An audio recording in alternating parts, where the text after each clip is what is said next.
ಈಗ ಇದರಲ್ಲಿ ಸೆಕ್ಷನ್ಸ್ ಕೆಲವು ಪ್ರಕರಣಗಳಲ್ಲಿ ಅರೆಸ್ಟ್ ಮಾಡುವಂತ ಸೆಕ್ಷನ್ಸ್ ಕೂಡ ಇದಾವೆ. ಅಂತದಿದ್ರೆ ಅರೆಸ್ಟ್ ಮಾಡ್ತೀವಿ. ಕೆಲವರಲ್ಲಿ ವಶಕ್ಕೆ ತಗೊಂಡು ವಿಚಾರಣೆ ಮಾಡಿ ಸ್ಟೇಷನ್ ಬೇಲ್ ಬಿಡ್ಲಿಕ್ಕೆ ಪ್ರಾವಿಷನಿಂಗ್ ಇದೆ. ಮತ್ತು ಇದು ಮುಂದುವರೆದು ಪ್ರಕರಣಗಳಲ್ಲಿ ಚಾರ್ಜ್ ಶೀಟ್ ಆಗುತ್ತೆ. ಆಮೇಲೆ ಅಂತವ್ರ ಮೇಲೆ ಅಕಸ್ಮಾತ್ ಯಾರ ಮೇಲೆ ರೋಡಿ ಶೀಟ್ ಇಲ್ಲ ಅನ್ನೋದಾದ್ರೆ ಅಂತವ್ರ ಮೇಲೆ ರೋಡಿ ಶೀಟ್ ಓಪನ್ ಮಾಡುವಂತದ್ದಾಗುತ್ತೆ. ಅಗತ್ಯ ಬಿದ್ರೆ ಅವ್ರೇನಾದ್ರು ಬೇರೆ ಬೇರೆ ಚಟುವಟಿಕೆಗಳಲ್ಲಿ ಬೇರೆ ಬೇರೆ ಭಾಗದ ಚಟುವಟಿಕೆಗಳಲ್ಲಿ ಏನಾದ್ರು ಇದ್ರೆ ಅದನ್ನು ಕೂಡ ಅವರ ಒಂದು ಕ್ರಿಮಿನಲ್ ಡಾಕ್ಯುಮೆಂಟೇಶನ್ ಮಾಡಲಾಗುತ್ತೆ. ಮತ್ತೆ ಬೇರೆ ಬೇರೆ ರೀತಿ ಮುಂಜಾಗ್ರತಾ ಕ್ರಮಗಳನ್ನ ಕೈಗೊಳ್ಳಲಾಗುತ್ತೆ.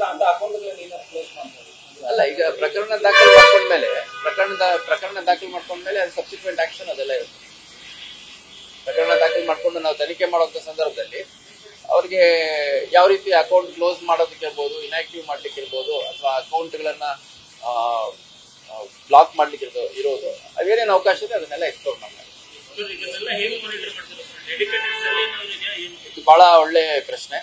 ಈಗ ತಮ್ಗೆಲ್ಲ ಸಾಮಾಜಿಕ ಜಾಲತಾಣಗಳ ಮೇಲೆ ನಿಗಾ ಇಡ್ಲಿಕ್ಕೆ ನಮ್ಮ ಅಧಿಕಾರಿ ಸಿಬ್ಬಂದಿಗಳು ನಿಯೋಜನೆ ಮಾಡಿದ್ವಿ ಅಂತ ಬಹಳಷ್ಟು ಸಂದರ್ಭದಲ್ಲಿ ನಾವು ಹೇಳಿದೀವಿ. ನಮ್ಮ ಹಿರಿಯ ಅಧಿಕಾರಿಗಳು ಇವನ್ನ ಗೃಹ ಮಂತ್ರಿಗಳು ಕೂಡ ಬಹಳಷ್ಟು ಬಾರಿ ಹೇಳಿದ್ದಾರೆ.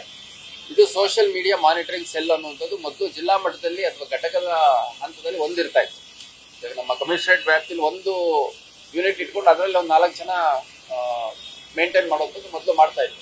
ಲಾರ್ಜ್ಲಿ ನಾವು ಲಾ ಅಂಡ್ ಆರ್ಡರ್ ಆಂಗಲ್ ಅಲ್ಲಿ ಏನಾದರೂ ಪೋಸ್ಟ್ಗಳು ಹಾಕುವಂಥದ್ದು, ಕಮೆಂಟ್ ಮಾಡುವಂಥದ್ದು, ವಿಡಿಯೋ ಶೇರ್ ಮಾಡುವಂಥದ್ದು ಈ ತರದಿದ್ರೆ ಅಂಥವನ್ನ ಸ್ಪೆಸಿಫಿಕ್ ಆಗಿ ನಾವು ಟಾರ್ಗೆಟ್ ಮಾಡಿಕೊಂಡು ಸೂಪರ್ವಿಷನ್ ಮಾಡ್ತಾ ಇದ್ವಿ.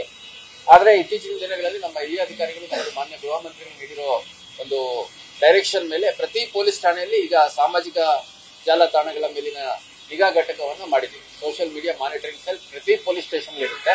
2 ಸಿಬ್ಬಂದಿಗಳು ಆ ಒಂದು ಕೆಲಸವನ್ನ ಮಾಡ್ತಾರೆ. ಅದನ್ನ ಸೂಪರ್ವೈಸ್ ಮಾಡ್ಲಿಕ್ಕೆ ಇಮಿಡಿಯೇಟ್ ಒಬ್ಬರು ಸಬ್ ಇನ್ಸ್ಪೆಕ್ಟರ್ ಇರ್ತಾರೆ. ಅಲ್ಲಿಗೆ ನಮ್ಮ ಸುಮಾರು 22 ಸ್ಟೇಷನ್ಗಳೇನಿದಾವೆ ಅದರಲ್ಲಿ law and order stations, traffic stations, women police station, ಆಮೇಲೆ ಮೆನ್ ಪೊಲೀಸ್ ಸ್ಟೇಷನ್, ಇದೆಲ್ಲ ಸೇರಿ ಒಂದು 22 ಪೊಲೀಸ್ ಸ್ಟೇಷನ್ ಇದೆ.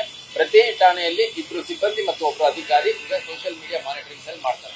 ಹಂಗಾಗಿ ಲಾ ಅಂಡ್ ಆರ್ಡರ್ ಸಿಚುವೇಶನ್ ಗಿಂತ ಹೆಚ್ಚಾಗಿ ಇವಾಗ ನಮಗೆ ಅತ್ಯಂತ ಅವಶ್ಯಕತೆ ಇರುವಂತದ್ದು ಈ ತರ ರೌಡಿ ಚಟುವಟಿಕೆ, ವೈಲೆನ್ಸ್ ಕ್ರಿಯೇಟ್ ಮಾಡುವಂಥದ್ದು, ವೈಲೆನ್ಸ್ ಪ್ರಮೋಟ್ ಮಾಡುವಂಥದ್ದು, ಅದೇ ರೀತಿ ಬೇರೆ ಬೇರೆ ಇಂಡಿವಿಜುವಲ್ಸ್ಗೆ ಅಥವಾ ಕೆಲವು ಅಕೌಂಟ್ದಾರ್ ಯಾವುದೋ ಒಂದು ಪೋಸ್ಟ್ ಆಗಿದ್ದು ಅವ್ರಿಗೆ ಅಲ್ಲಿ ಥ್ರೆಟ್ ಮಾಡುವಂಥದ್ದು ಆ ಥರದ್ದೆಲ್ಲ ನಡೀತಾ ಇರುತ್ತೆ. ಸೊ ಅದನ್ನ ನಿಗಾ ವಹಿಸುವಂತ ಕೆಲಸ ಮಾಡಲಿದ್ದಾರೆ. ಸುಮಾರು 700 ಅಂತ ಅಕೌಂಟ್ಗಳನ್ನ, ಸುಮಾರು 700ರಷ್ಟು ಅಂತ ಅಕೌಂಟ್ಗಳು ಯಾರು ಪೋಸ್ಟ್ ಮಾಡ್ತಾರೆ, ಶೇರ್ ಮಾಡ್ತಾರೆ, ಮತ್ತೆ ಕಮೆಂಟ್ ಮಾಡುವಂಥದ್ದು ತುಂಬಾ ಅಬ್ಜೆಕ್ಷನಬಲ್ ಅನ್ನುವಂಥದ್ದು.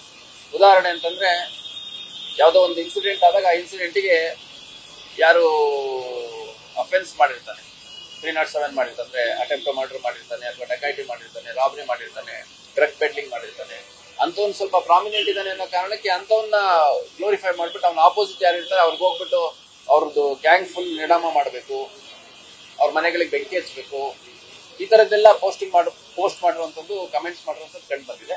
ಹಂಗಾಗಿ ಇದೊಂದು ನಿರಂತರ ಪ್ರಕ್ರಿಯೆ. ಸದ್ಯಕ್ಕೆ ನಮ್ಮ ಅಧಿಕಾರಿಗಳು ಕಳೆದ ಒಂದು 15-20 ದಿವಸದಿಂದ ನಿರಂತರವಾಗಿ ಚಟುವಟಿಕೆಯನ್ನ ಗಮನಿಸಿ ಮತ್ತೆ ಡಾಕ್ಯುಮೆಂಟೇಶನ್ ಮಾಡಿ ವಿವರಗಳನ್ನ ತಗೊಂಡು ಲೀಗಲ್ ಒಪಿನಿಯನ್ ತಗೊಂಡು ಒಟ್ಟು ಇವತ್ತು 28 ಪ್ರಕರಣಗಳು, ಸುಮಾರು 58ಕ್ಕೂ ಹೆಚ್ಚು ರೌಡಿ ಶೀಟರ್ಗಳು ಪ್ರತ್ಯಕ್ಷವಾಗಿ ಪರೋಕ್ಷವಾಗಿ ಇನ್ವಾಲ್ವ್ ಆಗಿರುವಂತದ್ದು, ಮತ್ತೆ ಸುಮಾರು 700ರಷ್ಟು ಈ ತರ ಚಟುವಟಿಕೆಗಳಿಗೆ ಪ್ರತ್ಯಕ್ಷವಾಗಿ ಮತ್ತು ಪರೋಕ್ಷವಾಗಿ ಸಪೋರ್ಟ್ ಮಾಡುವಂತ ಅಥವಾ ಪ್ರಾಪಗೇಟ್ ಮಾಡುವಂತ ಅಕೌಂಟ್ಗಳ ಮೇಲೆ ನಾವು ಒಟ್ಟು 28 ಪ್ರಕರಣಗಳು ದಾಖಲು ಮಾಡ್ಕೊಂಡಿದ್ದೀವಿ.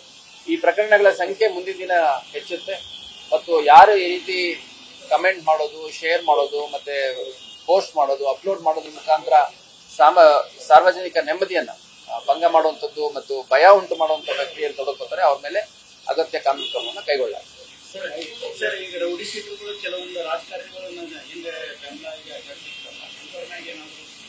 ಈಗ ನೋಡಿ,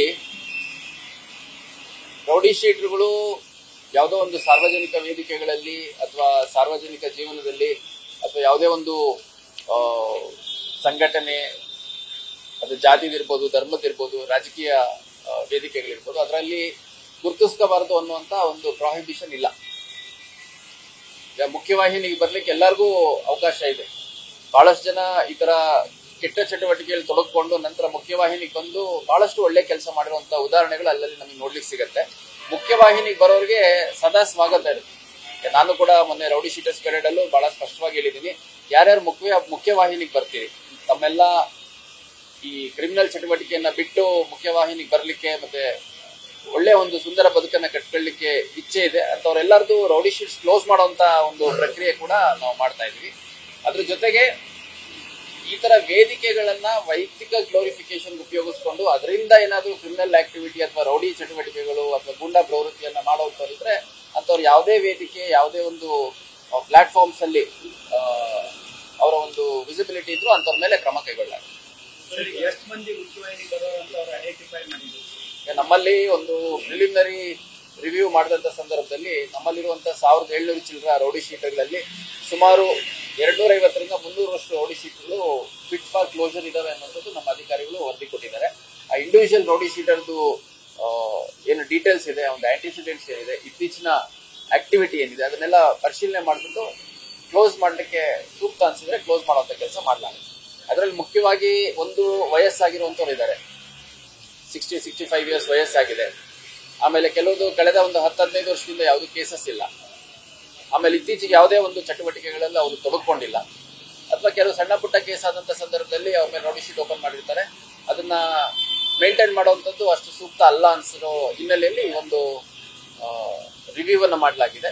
ಅದಕ್ಕೊಂದು ಕ್ರೈಟೀರಿಯಾ ಇದೆ, ರೌಡಿ ಶೀಟ್ ಓಪನ್ ಮಾಡ್ಲಿಕ್ಕೆ ಏನ್ ಕ್ರೈಟೀರಿಯಾ ಇದೆ ನಮ್ಮ ಪೊಲೀಸ್ ಮ್ಯಾನ್ಯುಯಲ್ಲಿ ಅದೇ ರೀತಿ ಕ್ಲೋಸ್ ಮಾಡ್ಲಿಕ್ಕೆ ಯಾವ್ಯಾವ ಸಂದರ್ಭದಲ್ಲಿ ಮಾಡಬಹುದು ಅನ್ನುವಂಥದ್ದು ಬಹಳ ಸ್ಪಷ್ಟವಾಗಿದೆ. ಹಂಗಾಗಿ ರೌಡಿ ಶೀಟ್ ಕ್ಲೋಸರ್ದು ಪ್ರತಿ ವರ್ಷದ ಒಂದು ಪ್ರೋಸೆಸ್, ಅದನ್ನ ಕಂಟಿನ್ಯೂಷನ್ ಪ್ರತಿ ವರ್ಷ ಪ್ರತಿಯೊಂದು ರೌಡಿ ಶೀಟ್ಗೂ DSPಗಳು ಕಂಟಿನ್ಯೂಷನ್ ಡಿಸಿಷನ್ ತಗೋಬೇಕಾಗುತ್ತೆ. ಕ್ಲೋಸರ್ ಇದ್ರೆ ಯೂನಿಟ್ ಆಫೀಸರ್ ಜನರಲ್ ಡಿಸಿಷನ್ ತಗೊಂತಾರೆ, SP ಇರ್ಬೋದು ಅಥವಾ ಕಮಿಷನರ್ ತಗೋಬೇಕಾಗುತ್ತೆ. ಅದ್ರ ಬಗ್ಗೆ ಖಂಡಿತ ಯಾರು ಬಹಳಷ್ಟು ಜನ, ನಾನು ವೈಯಕ್ತಿಕವಾಗಿ ಕುಟುಂಬ ಸಮೇತರಾಗಿ ಬಂದು ತಮ್ಮ ಮಕ್ಕಳು ಮದ್ವೆ ಇದೆ, ತಮ್ಮ ಹೆಣ್ಮಕ್ಳು ಮದ್ವೆ ಇದೆ, ಮತ್ತೆ ಈ ತರ ಆಟೋ ಓಡಿಸ್ತಾ ಇದ್ದೀನಿ, ಯಾವ್ದೋ ಒಂದು ಘಟನೆಯಲ್ಲಿ ಭಾಗವಹಿಸಿದೆ, ಇವಾಗ ಅದರಿಂದ ಹೊರಗೆ ಬಂದಿದ್ದೀನಿ, ಕೇಸ್ ಅಡ್ಮಿಟ್ ಆಗಿದೆ ಅಂತ ಬಹಳಷ್ಟು ಜನ ಇಂಡಿವಿಜುವಲ್ ರಿಕ್ವೆಸ್ಟ್ ಕೂಡ ಮಾಡಿರೋದು ನೋಡಿದೀನಿ. ಹಂಗಾಗಿ ಆ ಒಂದು ಪ್ರಕ್ರಿಯೆಯನ್ನ ಇನ್ನೊಂದು 2 ತಿಂಗಳಲ್ಲಿ ಆ ಒಂದು ಪ್ರಕ್ರಿಯೆಯನ್ನ ಪೂರ್ಣಗೊಳಿಸಲಾಗುತ್ತೆ.